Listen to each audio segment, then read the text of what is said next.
Sen Jeune Radio et TV est disponible maintenant à Tambacounda. Voilà, salaamaaleykum mbokku Tambacounda, salaamaaleykum chers internautes. Tey nag ñu am mbégte lool dalal sunu waa ji mooy Amdy Coulibaly nekk sunu frère nekk un grand sportif de la région de Tambacounda. ñu am mbégte bu mag a mag dalal ko ci seen chaîne Sen Jeune TV mu nekk la chaîne des jeunes et des ados. Voilà, donc ci seen émission bi ñu dippee yeesal sunu sport tey moom lañ dalal fas yéene waxtaan ak moom Amdy nag comme ni ma leen ko waxee kenn du ko présenté kenn donc moom mooy adjoint au coach du coton sport du coach Serif, n'est-ce pas? Donc moom lañ dalal tey ci émission bi yanj bi ñuy wax yeesal sunu sport Amdy nuyu nañ la. salaamaaleykum donc maa ngi lay fay bu baax a baax di la ziar aussi di am kontante bu mag. fait li ngeen porté choix bi si ñun. Effectivement c'est pas évident. équipe yi bëri nañ fi mais tey bu ñu tànnee cela veut dire que ni que am na loo xamante ni ñu ngi ciy dox aussi quoi. di remercier aussi télé bi nga xamante ni vraiment nangu nañu recevoir fii. di ñaan yàlla vraiment émission bi ñu tàmbale ko ci bismillah jeexal ko ci alhamdulilah rabbil alamin maa ngi nuyu ñëpp nag di siyaar ñëpp. merci beaucoup. merci beaucoup Amdy donc comme ni ngeen ko déggee léegi Amdy kontaan nañ ci nuyoo bi di la ne dal nga ak jàmm macha allah donc Amdy balaa ñoo sori dañoo bëgg rek nga defal ñu benn présentation bu ndaw ci Amdy Coulibaly ndax ku xam Amdy Coulibaly xam ni am na jaar-jaar bu mag fii ci Tambacounda. donc dañoo bëggoon rek nga retracer ñu tuuti jaar-jaar bi Amdy. voilà donc loolu dinaa ci sawar tuuti quoi d'abord damay présenter wu maa ngi tudd Amdy Coulibaly. nekk adjoint entraîneur coton sport bu Tambacounda. jaar-jaar bi bon c'est pas trop riche. selon man quoi. ah effectivement sportif là. bon. pratiquement yow mii sa bopp sax suivre nga ma fi am nga occasion suivre ma. effectivement bokk nag yow sax des fois yenn yi ñu laale ko des fois terrain. effectivement voilà mooy li ma lay wax rek étant joueur d'abord. nekk naa fi joueur joué naa Tamba fii. pour information d'abord balaa ñuy gën a dugg man produit yi Don Bosco laa. effectivement parce que man Don Bosco moom njëkk a jox mayo ma sol football championnat. foofu laa defee sama catégorie cadet. junior ba yéeg senior. effectivement maa ngi jaale waale ndem si yàlla.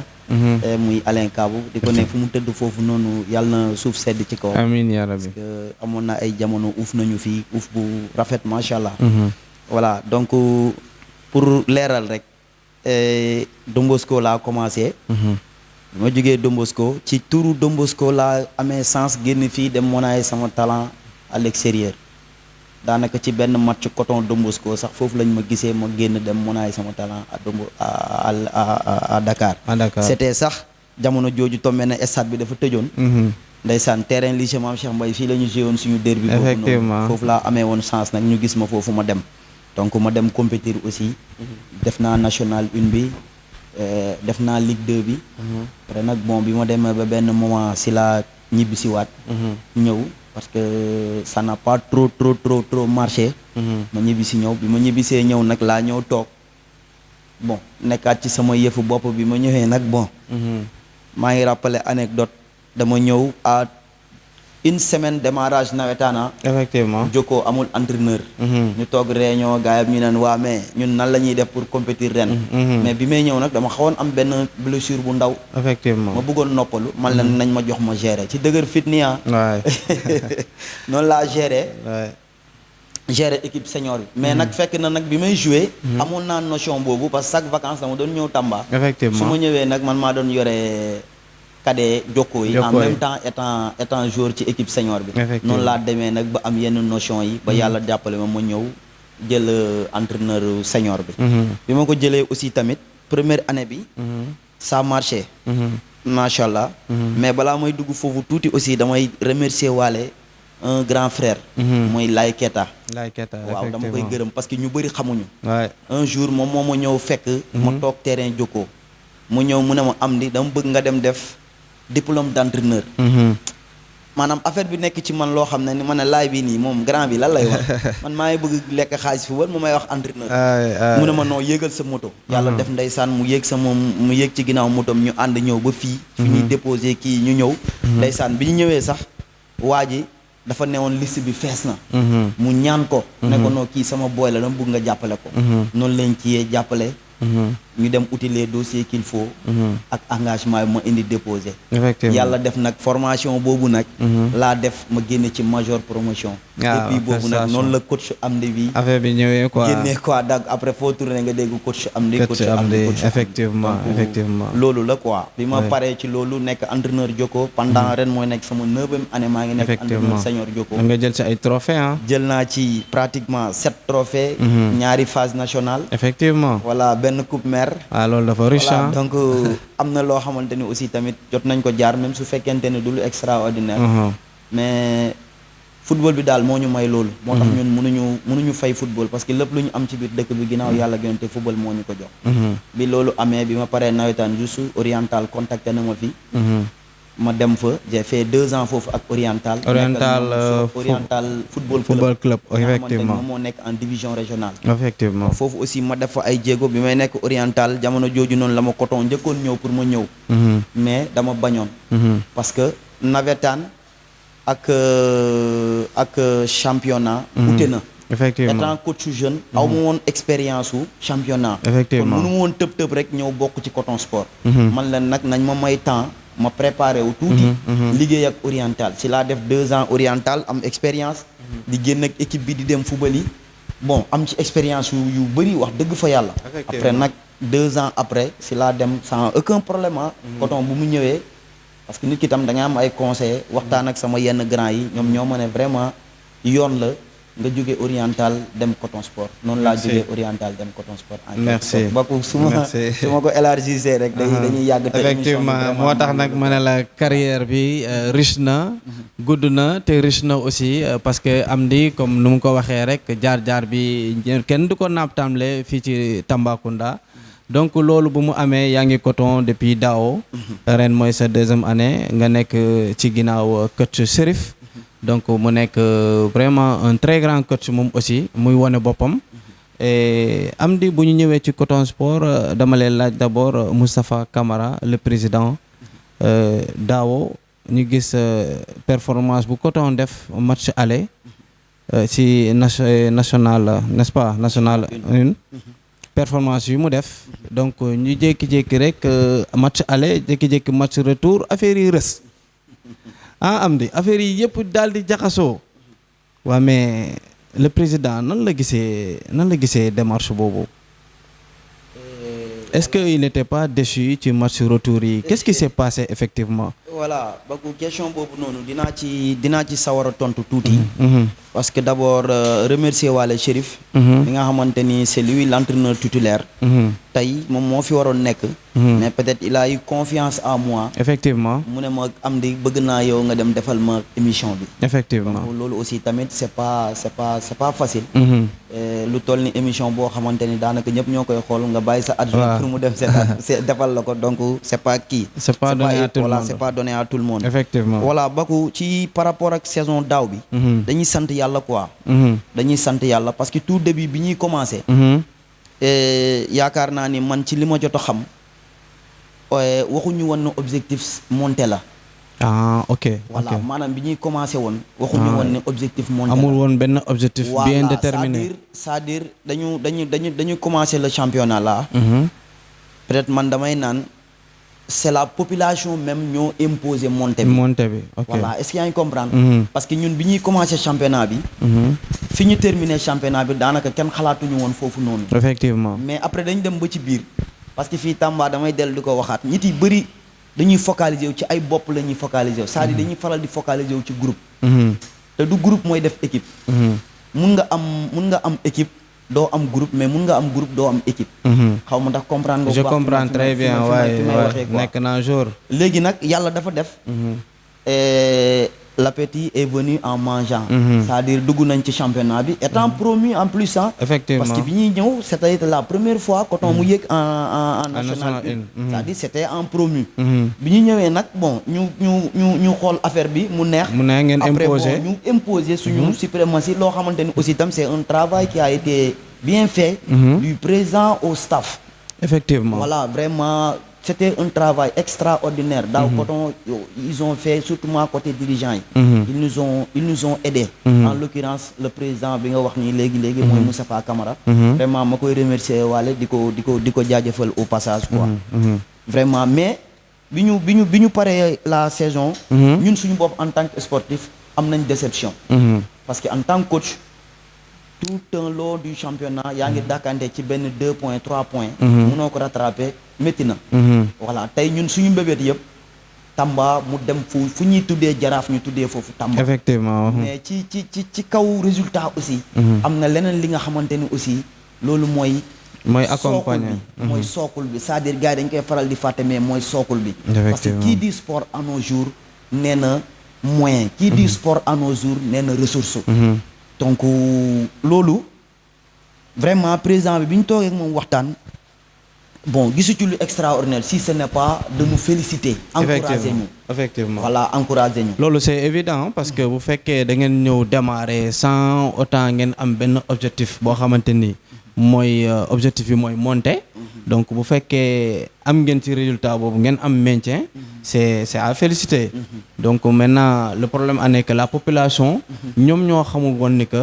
l'objectif du Coton Sport était de maintenir l'équipe parce que maintien bi ngeen mujjee am mais bu fekkee satisfaction am na ci côté président bi c'est parce que maintien bi loolu bu ngeen ko amee baax na quoi mais tout le temps da ngeen doon dem wane ni que am ngeen équipe vous pouvez faire beaucoup plus xool ndax montée bi dina ci am bu ci amee baax na bu ci amul aussi ngeen jàpp ni que maintien bi aussi du lu yàqu quoi du lu bon donc mun nañ jàpp ni président bi am na ci satisfaction effectivement voilà donc ñu gisoon ni aussi c'était Madou Guindo moom moo doon gérer moo nekkoon manager général bi donc du coup cette fois-ci gis nañ ko léegi moom moo nekk président de la ligue du football Tambacounda maintenant le fait que mu désaxe tuuti dem côté boobu bàyyi Coton parce que club de cœuram la mais tey nekkatu fa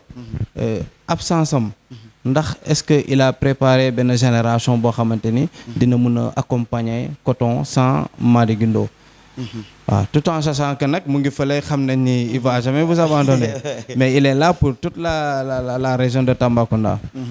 Voilà et Bakou je pense que ni que Tamba Coton Sport du pour Madou Guindo c'est pour la population de Tambacounda c'est-à-dire loolu damay faral di ko wax ci sama discours bu nekk même après match dama koy faral di wax c'est-à-dire il faut que nit yi xam ne ni équipe yi fi nekk yi équipe bu dëkk bi la ñu c'est-à-dire ci dëkk bi lañ bokk luñ fi am dëkk bi lañ ko amal c'est-à-dire boo xoolee daaw comme par exemple dama lay jox benn anecdote Moustapha Camara nee na moom mus na dugg taxi en France mu dégg gars yi di discuter lu jëm ci Coton Sport effectivement xam nga donc du suñu bopp lañ ko defaluñu ko aussi tam pour Madou Guindo mais dañ ko defar pour la ville de Tamba effectivement Madou nag président mooy comme ni nga ko waxee nii xam nga ko parce que élection yi yàggul biñ fi jógee effectivement et il est maintenant le président de la ligue de football de Tamba effectivement c'est-à-dire le président qui gère le football de la région de Tamba effectivement kon donc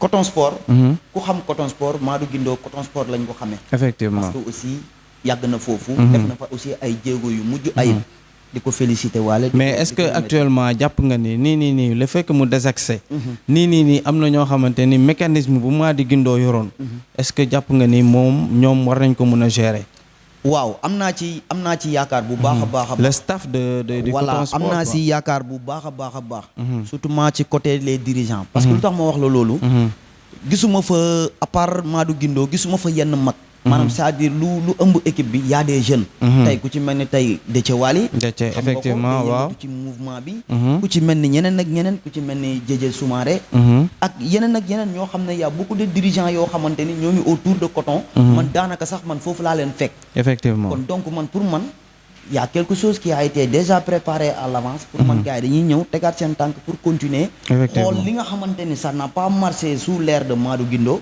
jéem ko progresser xool aussi li nga xamante ni Madou def na ko fi étant président ñu améliorer ko buñ ko mënee améliorer effectivement effectivement donc cette année ñu gis ni commencé ngeen vos séances d'entraînement am di lu ñu bëgg a xam mooy comme daaw amul woon waxtaan boobu loo xamante ni wax dëgg yàlla nit ñi fu ñu leen di xaar mooy population bi mooy coton monté en Ligue Pro maintenant est-ce que yéen fu mu ne nii jot ngeen tracé objectif boobu parce que loolu dañ koy xaar ci coton sport parce que monté coton moom rek la ñëpp di xaar voilà donc il nous reste que presque deux escaliers pour ñu vraiment ñu dem Ligue 1 est-ce que yéen nii pare ngeen avec l'effectif que vous avez xam naa yéen a ngi ci recrutement yi mais est-ce que travailler ngeen aussi ci maintenir effectif bu fi nekkoon daaw pour gën ko renforcer cette année pour mën a jëli lu ñu soxla ñun ñëpp.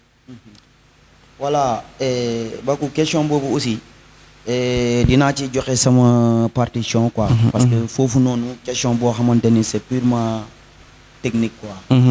voilà ñun d'abord à chaque fois bu ñu nekkee ci saison dañuy ubbi benn groupe. ok ubbi benn groupe boo xamante ni suñuy affiche suñu programme foofu lañ koy lancer. groupe WhatsApp lay doon quoi voilà groupe WhatsApp lay doon. effectivement. voilà d'abord nag balaa ngay commencer di def ay tests. am nga benn équipe boo xamante ni moo fi nekkoon daaw. effectivement c'est-à-dire am na benn effectif bi nga xam ne moo fi nekkoon. mais les cartes on les jette à zéro.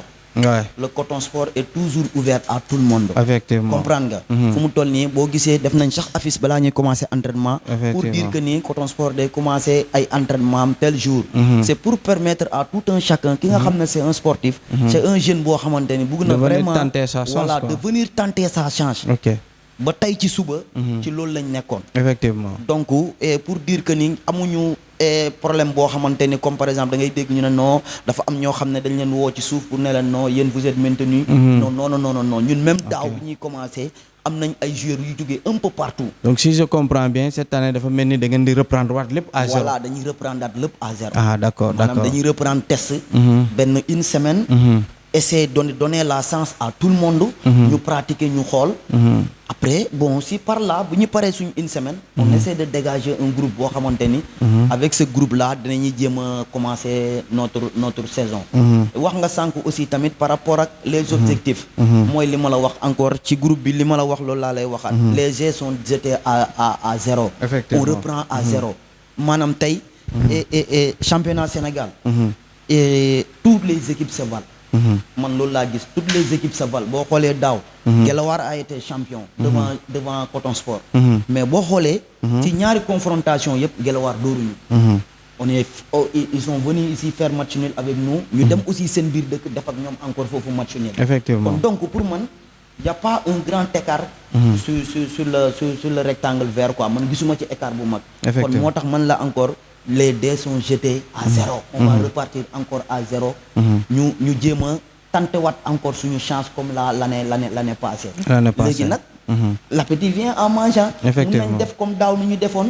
ñuy laal muy neex peut-être pourquoi pas ne pas aller chercher li nga xamante ni loolu la population bi demandé. mooy yow sa bopp sa souhait. mooy man sama souhait. parce que boo gisee ñun ñëpp ñuy sonn ci sport Tamba. c'est pour que vraiment essayer de hausser benn équipe mu nekk dans l'élite du football. d'accord voilà loolu la quoi. bon maintenant man lu may gën a laajte waat parce que lu may laajte nii demande sociale la nit ñi ñoo koy laajte parce que tamit boo xoolee stratégie bi.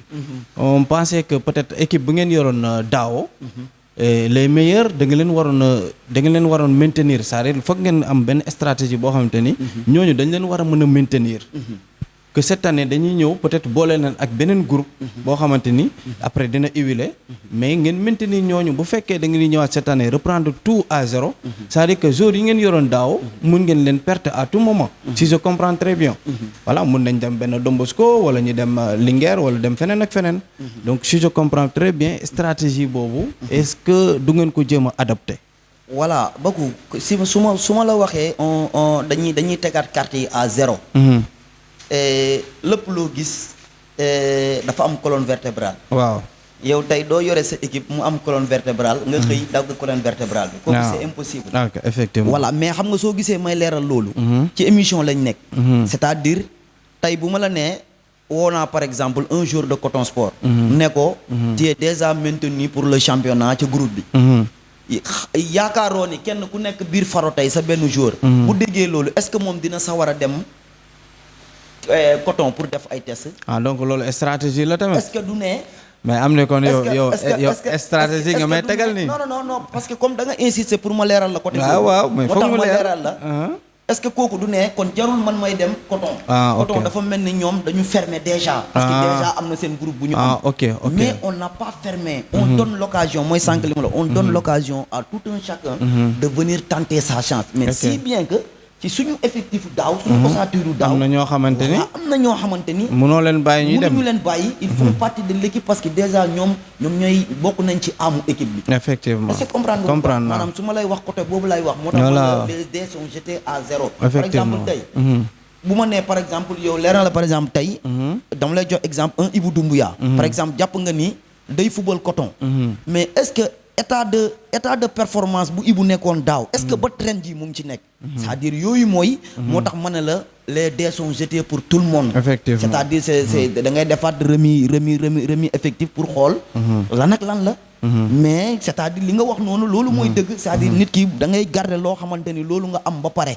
après nag boo ko amee li nga ci yokk nga am loo ci yokk. vraiment côté boobu noonu loolu laa la bëggoon leeralal tuuti. pour nga mën ko comprendre d'accord donc Amdy kuy wax sport wax les moyens.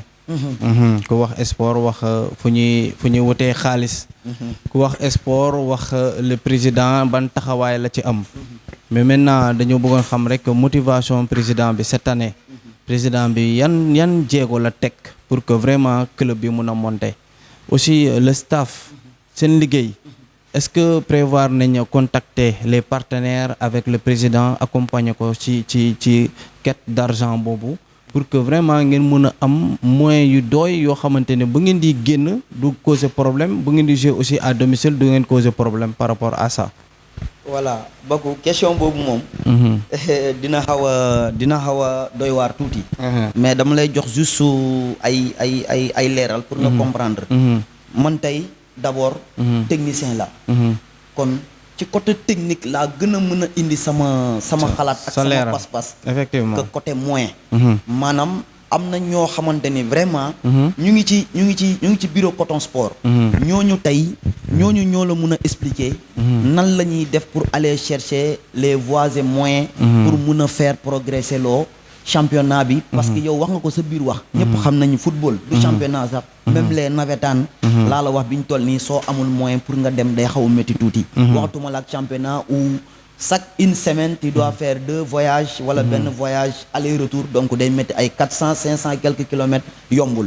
mais côté boobu noonu Coton am na kii nu mu tudd am na comité de finance. effectivement peut-être sous en l'occurrence Déthié Wali nga xamante ni tey yaakaar naa ni il est le mieux placé. dinaa ko invité Déthié dinaa ko invité mu mën a répondre. mu mën a ñëw ñu partager par rapport ak gestion Coton Sport. voilà parce que am na solo. daaw on était par rapport ak li ñu fa amoon comme kii.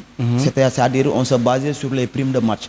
Vraiment pour dire vrai. On se basait sur les primes de match à l'extérieur amoon nañ suñu prime. match à domicile amoon nañ suñu prime. effectivement loolu moom xam naa c'était quelque chose boo xamante ni vraiment. les dirigeants xar nañ ci seen tànk tubéy. même bu fekkente ni des fois day am ay manquement. comme jaraaf ni ngay toogee dégg jaraaf am nañ problème prime ñu ngi grève. mais yàgg en ce que je chasse. yaakaaruma ndax am na jour bu nekk Coton daaw. championnat jeex muy réclamer quoi prime peut-être prime dina gaaw a ñëw des fois mu tardé mais yàgg day ñëw ba xam voilà pour dire vrai quoi voilà donc loolu am na solo parce que Déthié inchallah xam naa dinaa ko jot a invité Déthié Wali mbeetelema donc fa nga kille nga kàcca inchallah donc Amdy toujours ci wàllum coton daawo saison bi ak nu mu munti demee gisoon nañ des géants yoo xamante ni wax dëgg yàlla dañ doon assurer ku ci mel ni Kader ku ci mel ni ñeneen ak ñeneen mais dañoo gis ni après terminé wuñu saison bi ak yéen terminé wuñu saison bi qu'est-ce qui s'est passé lan moo xew ba booy tantôt bu ñu commencé saison bi rek jékki-jékki rek rocceeku après duñ ko terminer lan moo waral loolu ci yéen la wala ci booy la wala management bi moo am problème wala qu'est-ce qui se passe. Voilà Bagou côté boobu noonu. daanaka c'est visuel quoi. parce que c'est pas du loolu du coton kese la nekk. ok boo xoolee. mu ngi ci club yu bare ah club yëpp mu ngi foofu. surtout Tamba nag. Tamba parce que man dama ne d'abord. le championnat Sénégal. pour nga mun ko football. da ngay nekk d'abord un compétiteur. effectivement xam nga tey personne n'ose pas dire que ni Kader c'est pas un compétiteur. effectivement comme ni nga joxee exemple. mais xamal ni aussi ni ki ni ñun suñu rôle. tout le temps dañ koy def parce que ñun limité wuñu ci nekk entraîneur un entraîneur d'abord c'est un manager. manager mooy lan il faut pouvoir gérer. c'est-à-dire munoo dajale 25 ba 30 jours wala 35 jours te munoo gérer. mais yow gënuma laa xam mentalité sportive Tamba yi. am na ñoo xamante ni tout début championnat da ngay gis sa équipe day fees step. am boo yoo xamante ni bu ñu ñëwee. bu ñu jouewul benn match ñaari match dañuy gedd dem toog. effectivement après préféré dem. jouer ay match amicaux ay tournois. des fois nag joueur buy dem day yóbbaale peut-être mun na am lu mu jàppal benn. wala ay sélection. wala ay sélection. ay sélection. mun na jàppal par exemple benn Amdi moo ma tere jouer. effectivement wala benn Moulé moo ma tere jouer. wala benn Chérif moo ma tere jouer. or que championnat dafa gudd. 9 mois. d'habitude ñun ñëpp on a été des compétiteurs. dem nañ ci ay équipes compétir nañ xam nañ comment ça se passe. effectivement man en ce que je chasse. pour dire vrai. parce que ci émission laa nekk. tout le monde me suit. y a pas un problème d'interne entre joueur ak entraîneur. loo xamante ni c'est quelque chose bu waral joueur mu gedde. man gisuma ko pour dire vrai quoi pour ne pas trop élargir. c'est pas que par exemple tey comme Kader bi nga wax noonu. il n'a eu problème ak kenn. ci staff technique bi quoi ci staff technique bi. amu ci kenn problème. ok voilà parce que Kader c'est le vice-capitaine. de Coton Sport. effectivement voilà donc côté boobu noonu moom loolu laa la am li nga xamante ne mun naa la ko leeral. ok parce que mu ngi woon ci lancé bu doy waar. l'année passée. surtout match aller yi. retour gisatuñu ko ba pare après affaire bi yëpp chamboulé. mais aussi mun nañ ko expliquer tuuti ci côté Ramadan bi bu mu ñëwee woon quoi. voilà foofu noonu. am na dama ci prêter attention bu baax. waaw est-ce que yéen techniquement ci biir Ramadan bi planifié woon ngeen benn stratégie de travail pour que vraiment booy mun a am maintien. parce que loolu tamit dafa mel ni dafa xaw a jouer quoi ci mbir mi. ba ko xam nga déjà. Tamba. ñëpp xam nañ ñun suñu climat nu mu mel. tàngoor bi déjà loolu mooy première chose. xam nga Ramadan ñun on a prévu comme quoi que ni que. après chaque rupture. lañ doon commencer suñu séance d'entraînement yi. comprendre nga. après rupture lañ doon commencer. ñuy am ci stade bi benn 1 heure de temps. effectivement parce que aussi c'est l'occasion de lancer un appel. par rapport ak les gestionnaires de stade bi. parce que ñu ngi dañ fay eggat. des fois nga nekk di préparer équipe di entraîner wu pour championnat. ñu ñëw ñu ne la gaawal nga génn parce que am na ñu fay seen xaalis ñoom dañu war a ñëw jouer match amical. faut que aussi tamit. dëkk bi aussi. ñu valoriser ces équipes de championnat là maanaam ñu valoriser ay Don Bosco Coton Sport et autres. effectivement parce que ñu gën leen may temps d'entraînement. effectivement parce que fii Tamba. ci weeru koor. à 16h. Baku. ñun ñëpp xam nañ li fi nekk. mais Déthié Wally il fait partie des gestionnaires ah. voilà ñun ñëpp maintenant moom loolu war na ko mën a fight. voilà mën na ko fight. mais est-ce que xam nga tey mooy li ma la wax du coton kese moo fi nekk. ok je sais. du coton kese moo fi nekk. bëri na club yu fi nekk. mais man damay wax par rapport ak ñun mais je parle dans le cadre général. effectivement tous les clubs. c'est-à-dire il faut que aussi ñu jox gëdd club yi fi nekk. c'est-à-dire ñu may leen temps. effectivement ñu liggéey. boo xoolee ci weeru koor bi on est obligé chaque guddi la ñuy entraîner parce que après rupture boo ñëwee 1 heure de temps nga am wala 1 heure de temps 30 minutes ñu ñëw ñu ne la des fois dañuy dagg sa séance bi nga préparé pour mën a jox ñeneen ñi subvenir loolu. l'autre chose mooy bi ñu toogee le championnat là dañ def 1 mois ñu ngi doon entraîner wu maintien de forme mooy côté moyen bi ngay wax tey par exemple tey boo amoon yenn moyens yi di nga doon mën a ci biir Ramadan bi sax di nga doon mën a def yenn yi. effectivement parce que ñun Ramadan boo xoolee toog nañ 1 mois lu weesu maintien de forme on n'a pas joué de match. waaw te loolu aussi gars yi dañ koy fàtte mais c'est un aspect technique boo xamante ni dafa jar a suuraale. mooy compétition parce que boo toogee un mois compétiroo tey boo ñëwee. forcément dina am dara. mais c'est tellement important. boo waxee dañuy naan coach bi day ut fu muy lang. je comprends mais purement sportif laa lay wax. du ma nee nag loolu moo tax on n'a pas monté mais c'est. non mais loolu aspect la aussi des aspects yoo xamante ni. population bi war na ko mun a bàyyi xel. parce que même biir Tamba fii pour nga am fi équipe booy jouer match amical sax sa problème. lenn ngay am mooy sélection. tey sélection. yow ni ngay mun a waxee sa booy jouer championnat 16h na leen fekk stade munoo am sax sélection buy ñëw 16h stade. effectivement kon donc yooyu yëpp ay aspects yoo xamante ni. day am indi problème. léegi nag pour loolu mu mun a dañ. aussi tamit moyen foofu la amee. tey bu fekkente noonu les moyens sont là. pourquoi pas boo entraîné woo yore sa bus doo dugg sa bus dem jouer match amical. effectivement à Kaffrine dem jouer sa match amical à Kaolack. waaw loolu message bu ñuy lancé président bi la loolu aussi. c'est des maanaam muy président bi. muy la population de Tamba. mooy li ma la wax. président. il est président il travaille par rapport ak structure bi. mais pour gars yi ñu xam ne ni Tamba club bi. structure Tamba la Tamba moo ko moom. tey bu coton fu mu egg daaw ak Don Bosco. boo xoolee 3-4 premières journées ñaari équipe Tamba yëpp ñu ngi woon ci kaw. c'était formidable ñëpp d'accord nañu par rapport ak mais après y a trop de facteurs yoo xamante ni vraiment. bokku yow xam nga sax am na yenn yoo xamante ni yow sa bopp. xam nga ko mais bon. dinañ ko gën a yaatal incha allah dinañ ko gën a yaatal. donc gars yi loolu la woon c'était Amdy Coulibaly adjoint au coach du Coton Sport moom lañ dalaloon tey ci plateau Sen Jeune TV. Vraiment émission bi doonoon partie bu neex yaatu na trop bëggoon nañ ko gën a élargir mais temps bi moo ñu xoj vraiment ñi leen di jaajëfal bu baax a baax donc moom lañ jëloon tey mu ñëw ci Sen Jeune TV comme ni ma ko waxee la télé des jeunes et des ados vraiment ci émission bu yanj bi émission boo xamante ni moom la ñëpp di xaar ñi naan ko yeesal sunu sport vraiment di am mbégte bu mag a mag a mag di nuyu au passage le président du Coton Sport muy Moustapha Dramé di ko nuyu Camara du moins voilà sama xel day dem ci Mamadou Dramé c'est le coordonnateur du programme ACA 2 donc Mamadou Dramé ma lay nuyu yow aussi au passage donc Moustapha ñoo ngi lay nuyu bu baax di kontaan ci yow di la wax ni taxawaay bi gis nañ ko ñu gën a yokk doole bu baax a baax parce que Tamba ñoo ngi xaar vraiment suñu club yi ñu mun a monter ñu mun a am Ligue 1 fii d'ici 2 ou 3 années mun na nekk et c'est possible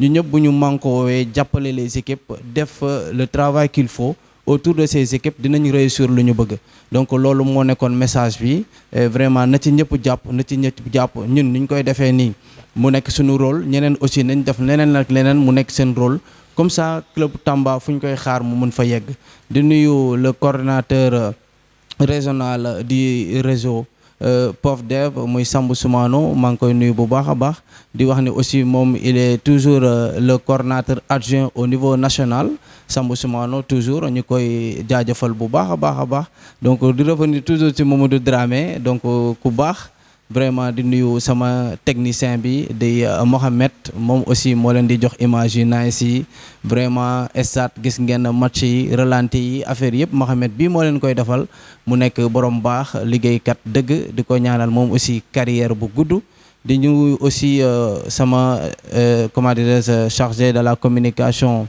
Fallou Galas moom aussi ndaanaan bu mag la jàpp ci mbir mi saa yu émission amee da koy préparer suñu ñëwee ñu toog waxtaan daal di dalal gan yi et puis vraiment mu nekk moom aussi ku disponible merci beaucoup les gars c'était votre émission Yeesal Sunu Sport fii ci Sen Jeune TV merci encore une fois à la prochaine ciao. Sen Jeune Radio et TV est disponible maintenant à Tambacounda.